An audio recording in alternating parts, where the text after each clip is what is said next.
Have you ever walked so far for a dream that your feet bled, your legs gave out, but your heart kept going? Have you ever wanted something so badly you didn't care how far you had to travel or how hard the road was, as long as it took you one step closer to the life you believed in?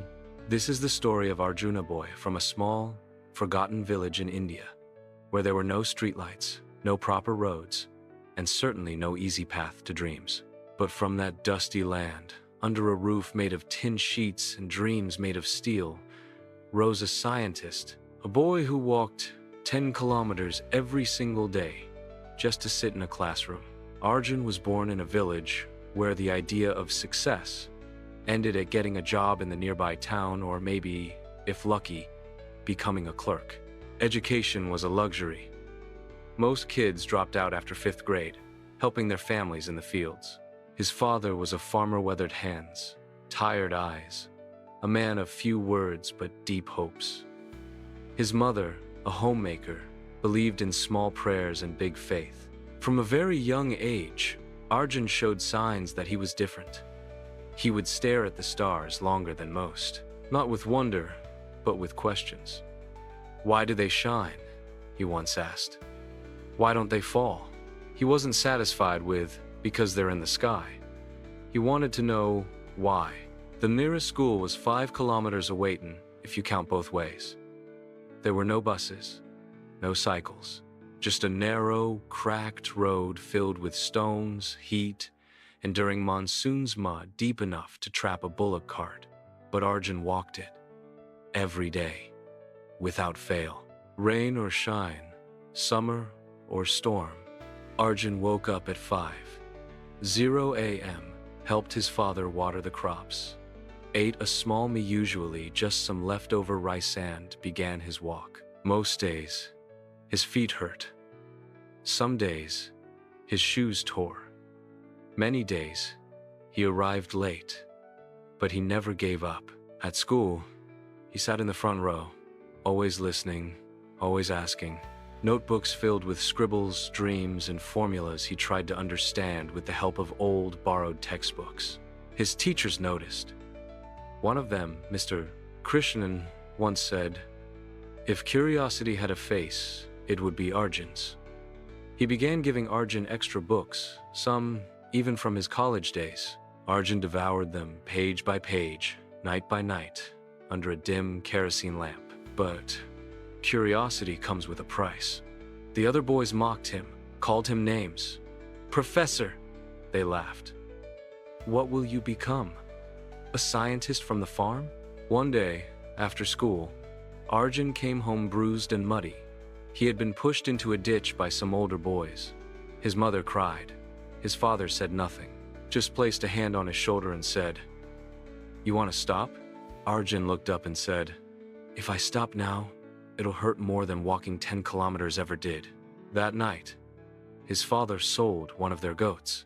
With the money, he bought Arjun a second-hand bicycle. "It won't pedal fast," he said, "but it will keep your dream alive." Years passed.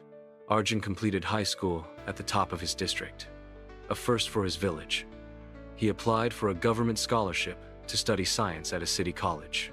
The interview panel looked at his torn shoes, his worn-out shirt, and his trembling voice. They asked, "Why science?" He replied, "Because questions are the only things that have ever made me feel alive, and answers are what I want to spend my life chasing." He got in. College wasn't easy. He worked part-time as a library assistant to pay for his books.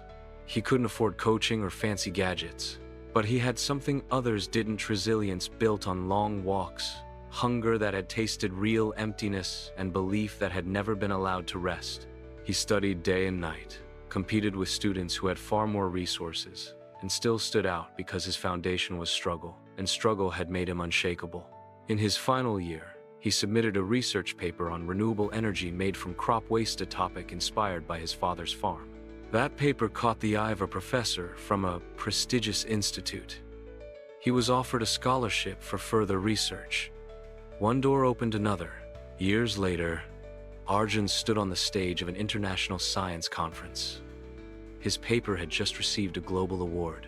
His name was announced not as a student but as Dr. Arjun Rao, researcher, innovator, and mentor. As he spoke to the audience, he paused and then said, "Before I understood science, I understood pain. Before I learned formulas, I learned hunger. Before I was given an opportunity, I built one with my feet in kilometers at a time." The room went silent. He continued, "People say success is a race, but some of us didn't even have a road. Some of us had to build our path, brick by brick, day by day, before we could even start running." Today, Arjun runs a rural science foundation. He builds labs in villages like his, so no child has to walk 10 kilometers just to ask a question, because he believes every dream is valid. Every child deserves a chance to be more than their circumstances. His journey from barefoot fields to scientific breakthroughs was not luck. It was will. It was sacrifice. It was the quiet fire of a boy who believed that distance means nothing when the dream is big enough. So, what can we learn from Arjun? That your background doesn't define your ceiling. That no road is too long if it leads to the truth you want to live. That struggle isn't a punishment, it's preparation. And that sometimes, the boy walking alone down a dusty road, with nothing but hope in his pocket, is the one who will change the world. If Arjun's journey moved something in you, if it reminded you of your own quiet battle, don't keep that feeling to yourself. Share your thoughts in the comments. Tell us what road you're walking on, what dream you're chasing, and if you believe in stories that rise from silence, please like this video, subscribe to our channel,